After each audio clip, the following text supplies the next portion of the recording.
All right, fellas. All right. Quiet on down for me if you could. Appreciate you guys' attention. Do me a favor. Anytime that we make these switches from auditorium to auditorium, do them in that fashion. The quicker that we can get through those, the better. I appreciate the fact that you guys are here. I actually gave a couple guys a ride today, and I knew that when I picked them up. On the look on their faces, they were not overly thrilled to do this. I totally understand from your perspective. Being a teenager, it's Sunday, and you guys want to be at home watching some football, just kind of chilling out. But I believe that everybody here, when we recruited you, whether it was you came to tryouts, whether it was a private workout, something, right? At some point, you've heard the idea of like you're investing into yourself. As Jake's going to talk about in our Measure What You Treasure presentations, about investing in yourself and being a part of your own process and being part in charge of your own journey. That's a big deal, right? There's going to be a lot. Every other organization, the state, the nation, whatever, right? They're all at home watching football today. They're all taking days off, right? You guys are in a classroom. I understand that it's not the setting that you want to be in, but you got to understand what this is for. It's about everything that you guys talked about that you wanted,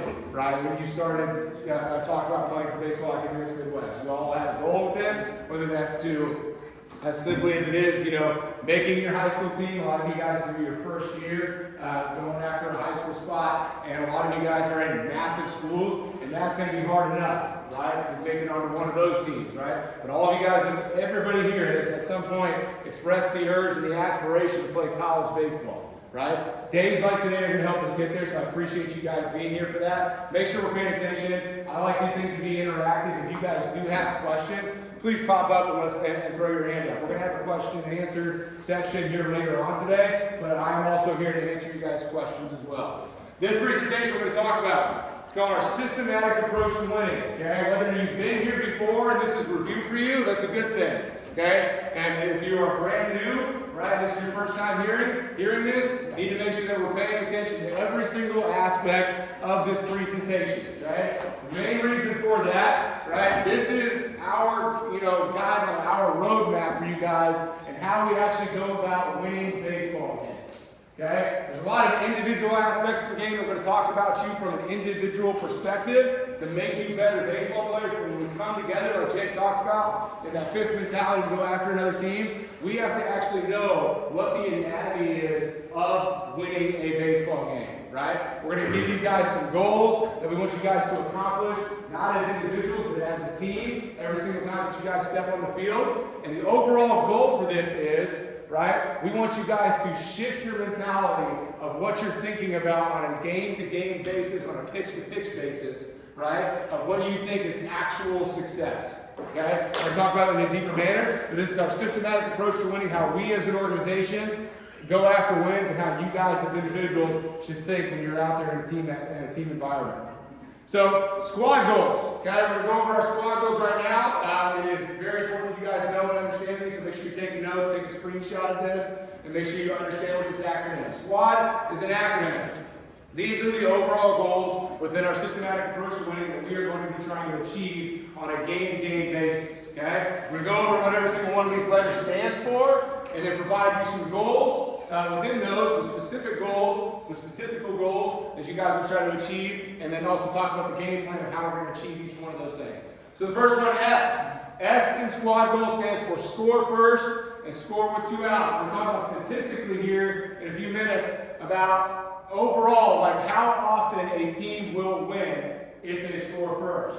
Right? I don't know if you guys are watching playoff baseball right now. I hope that you are. There's been some amazing games. But they actually said during game 2 last night, right, that 77% of teams in the playoffs this year that scored first won that game, right? 77%, right? That's not a stat that you're going to need to remember for your test, right? But we're in the biggest moments right now of baseball in the world, right? And it just shows the importance of scoring first. Okay, also with the S, we want to score more 2-out runs than the other team. Last night, I don't know if you guys watched it. I don't remember what the final score was, but I believe I turned it off when the Diamondbacks had 9 runs and the Rangers had 1. At the end of that inning, when they scored their 9th run, they had said that the Diamondbacks had scored 7 two-out runs in that game, right? Clutch hitting, right? I'll talk about why that's important and understand that scoring more two-out runs is important. We'll talk about that here in a second. Okay? The next one is Q for quality at bats. Okay, we're going to go over what all those are, quality at bats. The U is under 10 free bases, meaning you want to give up less than 10 free bases from a defensive standpoint. The A is always throw strike one, so it's going to change our mentality as a pitcher, going out there and getting strike one as often as we possibly can. And the D is don't strike out. Very simple goals. I'm sure you guys have all heard a coach at some point talk about these things being important, right? But these 5 specific things, there are a lot of things that are important in a baseball game. But the overall results of a win versus a loss, very dramatically on a regular basis, comes down to these 5 key points right here. Okay? So we're going to go over each one of them individually. So let's talk about scoring first and scoring two outs. We're going to define our terms here. Scoring first. Be the first team in the game to score. This does not reset every single inning and can only be won or lost once per game. Obviously, we have 5 squad goals. It's an odd number. We want to achieve more of these squad goals than the other team throughout the game, so we need to get at least 3. So it means that scoring first is important. It means how many times you guys lost a game, and at the end of that game, right, your coach gave that same old speech you've heard before, like, hey, we didn't show up until the 3rd inning today, mentally, and it showed. Right? This is actually a statistical, representation of that. Right? If you guys understand that scoring first is one of those 5 key goals, and there's only one chance to do that, right? You're going to usually show up more ready to go. You're going to be more on and more in the moment for every single detail of the game. If you guys know and understand that, right? And that scoring first doesn't necessarily happen in the first inning, right? If it's a 5-inning ball game right now and it's still 0-0, that just shows how important that first run is. Okay? So it does not reset every inning. 2 outs, okay? Obviously, runs scored after 2 outs are recorded in an inning. Okay? Goals, score before the other opponent, and compile more 2-out runs than the opposition. So it's not an overall total of 2-out runs. It's just, did we get more? Did we get more 2-out runs than the other team? So here's an action plan for that. Offensive plan. Selective aggressiveness. Okay, I mean, we need to be offensive, right? We're up at the plate. You do not want to be standing in the batter's box feeling like you're playing defense. You need to have an aggressive offensive mentality, right? But that doesn't mean we're going after everything. It does mean we're going after the things that we like, right? If it's an 0-0 count, understanding that an 0-0 count is a hitter's count, and you better step into the box and be ready to do damage immediately in that moment, okay? Play for 1 run early. That's why a lot of our teams, you'll see them, especially in the first inning, right? Early on, if we're going after that score first idea, you might see us, bunt early, right? Even with the 2-hole guy, right? Leadoff guy gets a double, right? And our 2-hole guy comes up and he's left-handed. Damn sure I'm going to be laying down a bunch trying to get that guy over to third base. And I expect our guy that's a 3-hole to understand our alpha bats and find a way to get that guy in, right? So we will be doing things like that early. Again, focus early. We talked about that. Not showing up mentally in the 3rd or 4th inning. Can you show up at 8 a.m., right? And be ready to go in that first inning so we can make sure that we score first, okay? Because you don't score first, right? Again, statistically it tells us, right, overall, the team that scores first is going to win more often than not. If you don't score first, you're immediately putting yourself in a hole. And now we got to go get 3 out of the last 4 squad goals in the game if we lose that first one. Okay? Find a way to get to second base. Lead off hitter, you get a base hit, right? Yes, punting will get you over to second base. Yes, stealing a base will get you over to second base. But are you mentally ready enough to read a ball in the dirt, right? And not just read a ball to the backstop. I know everybody in here, even the slowest person in the organization, can get to second base on a pass ball, right? But are you the guy that understands that you need to score first, right? When you're on first base and there's nobody out, that you're looking for, it's a 1-2 count. And that guy has shown in warm-ups that he can't control his breaking ball, right? But he does throw his breaking ball, you read it going into the dirt, and you take off because you see that trajectory, right? It's that level of focus and that level of attention to detail. Finding a way to second base so we can score first. Understand, if you're the leadoff guy and we're visitors, right? Okay, our 14 team last year went and we did well. It's because Gio Arzon was doing well. When Gio Arzon got on base in the leading off the game, I knew that he was mentally ready to go to get to second base. Okay? All right, defensive plan, early game focus as well. Early game execution. Okay, backing up the pitcher. Our pitchers are going to be taught that we don't need you to strike out every single hitter at the beginning of the game. You want to trust your stuff and be able to extend yourself throughout the game and hold back some of your pitches to the second time from the line. And that's going to mean that we don't need strikeouts. It means we're going to get the ball in play and trust our defense. So defense, you got to be ready to go, right? If our pitchers get the ball in play early, you got to be able to get them outs. Okay, so defensive execution is key. Get ahead in counts.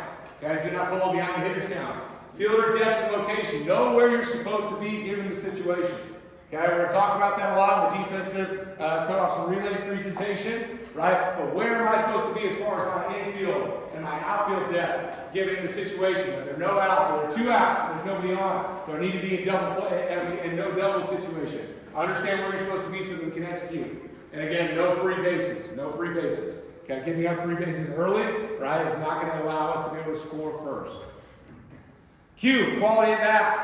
Okay, quality at bat differential. If you've ever played for me or you've ever been to a game that I have coached, you know how important I feel quality at bats are and how much we talk about those on a regular basis. Okay, everybody that's in here, I think at this point you guys know that I'm the primary hitting instructor at our facility. Okay, the thing that we're teaching you guys to do when you're out at the facility and you're doing hitting lessons with me, right? I want you to hit the ball hard no matter where it's at. Okay, I know that sounds simple, but here's the main reason why, right? If you hit a ball hard and you hit a ball, if you line out to the center fielder, you hit a ball 95 miles an hour off the bat, sure that stinks, right? But we are out, right? We're 0 for 1. And we had a hard hit ball, right? Okay? If you're hitting the ball hard on a consistent basis, we're going to get what we want.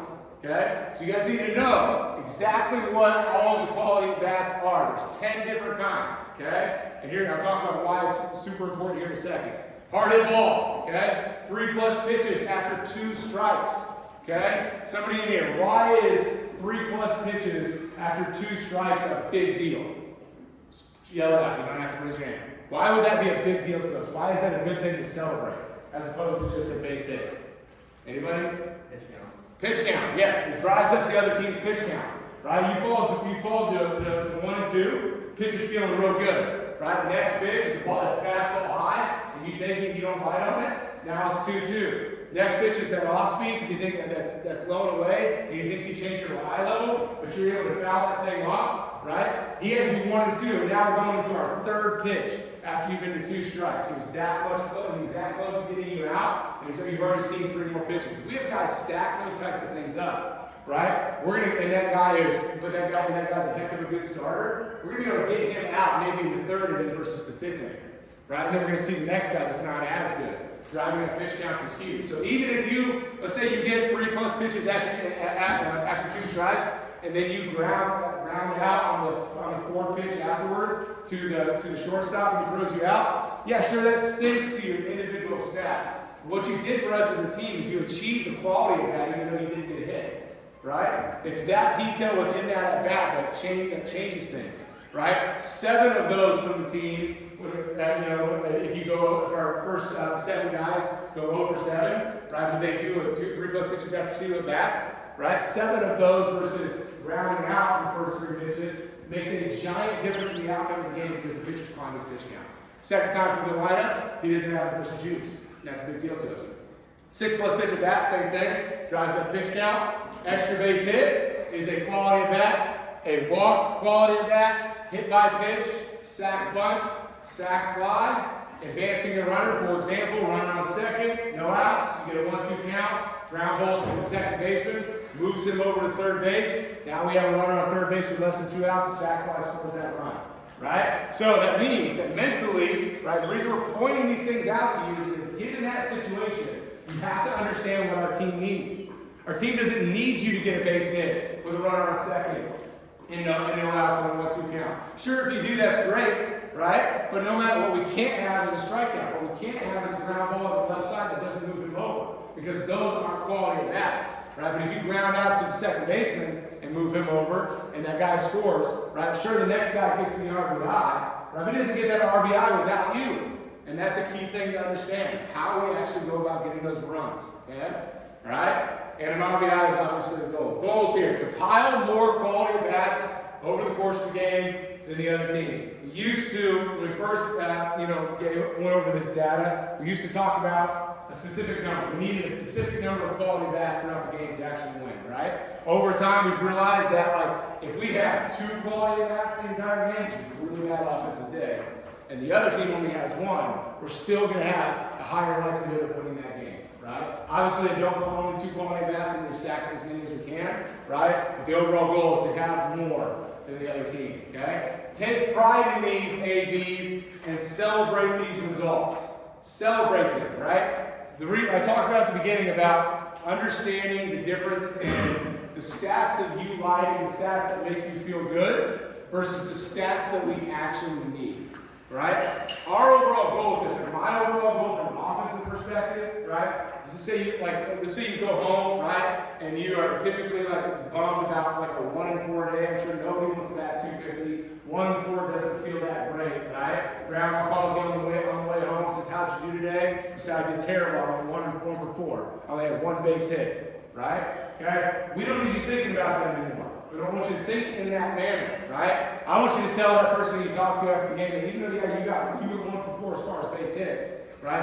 I had 3 quality bats out of 4, right? My base hit was a double, so I had an extra base hit, right? My second at bat, I moved the guy over with a 1 and 2 count. My third at bat, I flew out and got an RBI because I hit a guy in on a sac fly. And then my fourth at bat, I struck out and I had a 9-pitch at bat, right? Yeah, 1 and 4 before you knew about this stuff sounds bad, sucks, right? But those 4 quality bats, or those 3 quality bats that you might have, make the overall difference in our offensive development and our offensive success. But this is how we want you guys to think about these things. So as a team, we're not just going to celebrate when somebody does well with a base hit, right? Okay. What would you rather have? Would you rather have 4 blue base hits over the first baseman's head, right? Or would you rather go 0 and 4 with 4 balls 95 miles an hour off the bat and they all get caught? If you'd rather go 4 for 4 in that moment, right, you're not going to get recruited. That's not repeatable success, right? If you're getting a bunch of blue hits over the first baseman's head, I don't care if you're batting 350 right now. I'm probably not going to have any lineup long term because you're not hitting the ball well, right? And that's what you guys are going to understand, the difference of the game at this level. Okay? Defensive playing. Challenge mentality in pitching. Miss in the direction call. Stay down in the zone and focus on other goals, like no free bases, no 2-out runs, right? Yes, we talk about all these things from an offense perspective, but you need to understand them from a defensive perspective as well, right? If we want to achieve more quality at bats than the other team, right? When we're on defense as a pitcher, we got to make sure we're not giving up as many of them. It means executing our pitches and hitting our spots. Okay, free bases. Okay, you've heard that referenced multiple times. Okay, free bases sounds like an obvious term, but you guys really need to understand how much these things stack up. Okay, so defining our terms, free bases are walks, hit by pitches, errors, stolen bases, catcher's interference, pass balls, wild pitch, overthrows that advance the runner, okay, and defensive indifference. Defensive indifference, who knows what defensive indifference is? Does anybody not know what it is? What is it? Huh? I don't know what it is. Why'd you raise your hand? You said. Oh, okay, I thought you said. I thought you were answering. I'm sorry. That's not what I'm running my office. Okay. Defensive indifference. Good thing for a catcher to know. Okay. All right. Runners on first and third. Okay. We got a guy down 0-2. Right. And the guy on first base steals second, but we're up 2 runs. Right? Or we're up 4 runs. Might not necessarily care about that guy. Right. And that guy up to bat really stinks. We don't throw that guy out. We just hold it. Defensive indifference. Not actually a stolen base. We're just indifferent about that guy getting the bat. Make sense? Okay. But it is a free base. Okay. All right. We won't do that often, but we will do it sometimes.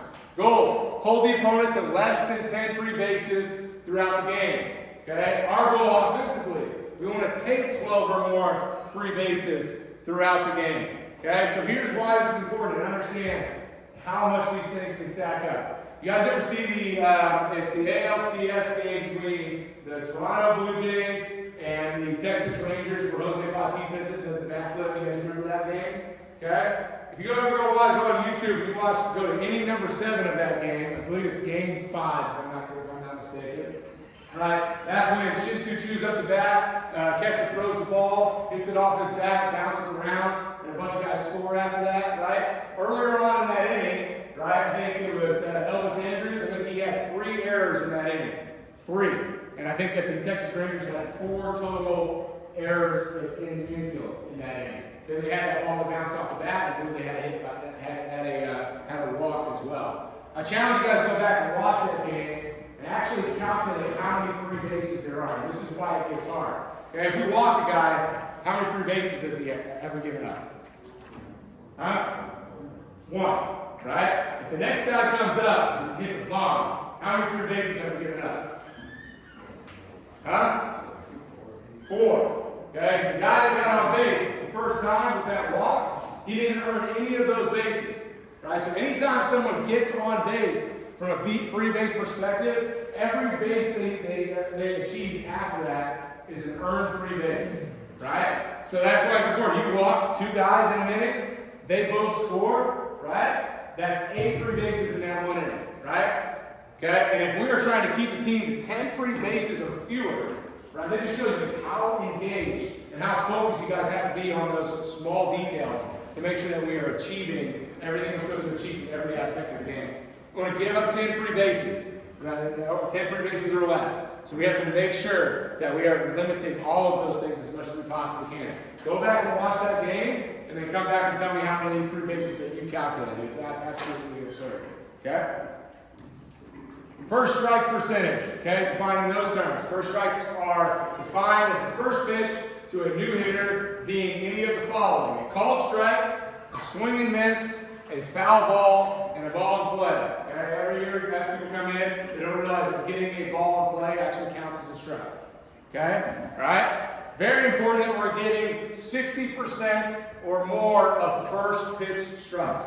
Okay? At the end of the game, or if we're going through a game, and it seems like you're pitching well, right? But if you're pitching for us, for example, if I'm ever coaching you, right? And I'm going through and I'm tracking, and we're going into the 3rd inning, right? You may not have given up a ton of runs just yet, but your first pitch strike percentage is like 42%. Okay? Most likely you're going to be out within the next inning or 2, right? Because I just see the writing on the wall, right? We're falling behind too much in counts, right? So if you go through the first time through the lineup, and you fall behind in the count and you don't have a high first pitch strike percentage, that means that the other team, right, given the fact that we've fallen behind in the count, has gotten to see your fastball way more because we're in a ton of hitters counts, right? And they've gotten to see way more pitches of yours than what they would if we got ahead in the count, right? So our pitch count is higher, right? They've seen more of your pitches. They've seen more of your pitch types. So the second and third time through the lineup, you will not be as effective that time. So many times when I'm watching pro baseball right now, and everybody's freaking out about these managers pulling these pitchers what seemingly is too early because they've given up no runs, right? These announcers aren't thinking about those details. They're not thinking about the fact that the guy doesn't have a high first pitch strike percentage. The guy's had to throw his fastball, his slider, his cutter, and his changeup the first time through the lineup. He didn't get to save any of those pitch types. Now the second and third time through the lineup, these guys have seen everything. His pitch count is starting to climb. His stamina is going to go lower. And we also have 15 other horses in the bullpen that can do the exact same thing or better. Right? Those types of things will affect whether or not your longevity in the game. And it will affect whether or not the other team does well against you in a game. So we have to understand, 60% or more first pitch strikes, and that's one of the most important things. Offensively, limit the opposing pitchers to 55% first pitch strikes or less throughout the game. As far as action plan, when we're on the mound defensively, using zones 1 and 2, what that means is, when we're early on in the count, I don't need you to throw to the inside corner or the outside corner, right? I can't expect you to be that accurate. I need you to throw to the inner half or the outer half, okay? It doesn't have to be on the black every single time. It just can't be right down the middle. So that's zones 1 and 2, okay? Pace of game, not going slow, okay? If you're uncomfortable on the mound and you take a ton of time, you're just making the batter that more comfortable. Right? If you're uncomfortable on the mound, especially the batter's uncomfortable as well, I'm making sure that our pace of game is high. Okay? And adjust to umpire zones. Don't complain about the strike zone. Sure, sometimes they suck, right? But if you don't adjust to it and you just complain, then we have a huge problem. Hitting goals, okay, don't expand zones, pressure on the bases, and don't allow rhythm. Don't allow rhythm. Okay? Last one here. Strikeouts, okay? Swinging and missing on strike 3, taking called third strike, foul ball bunt with 2 strikes, so they're always a strikeout. Offensively, we need to strike out less than 6 times throughout the game, okay? We've already upped that goal with our 15U signature team. We need to keep that thing under with 4 or under. We talked about that in the fall, okay? Defensively, we're going to strike out the opposition 7 or more times per game. Okay, and here's our action plan. Maximize early count contact with our offense.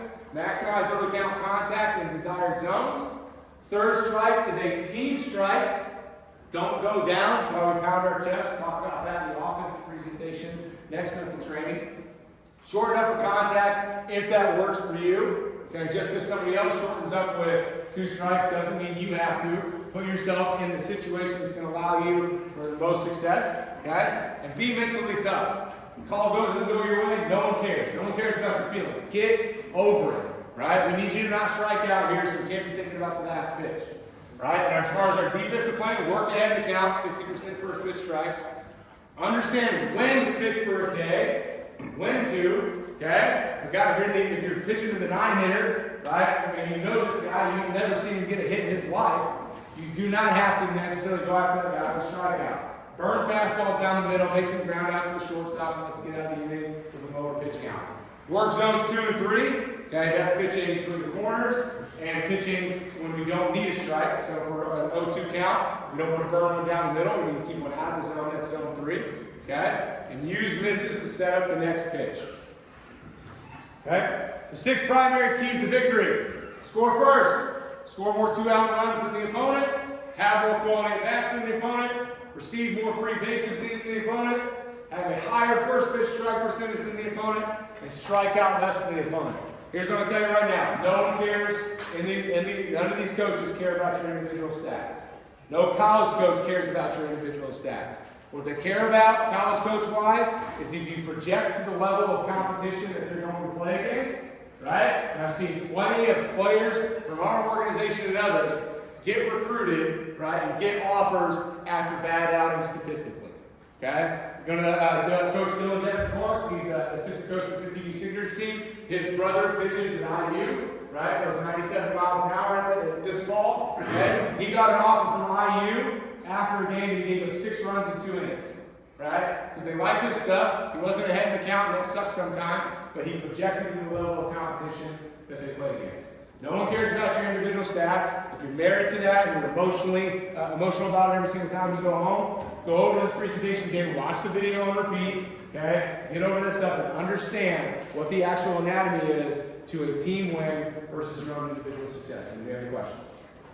Awesome. Okay, that's it for this one. You guys are staying in here. You guys can just chill for a minute and we'll get the next presenter. We're going to go over resources recap.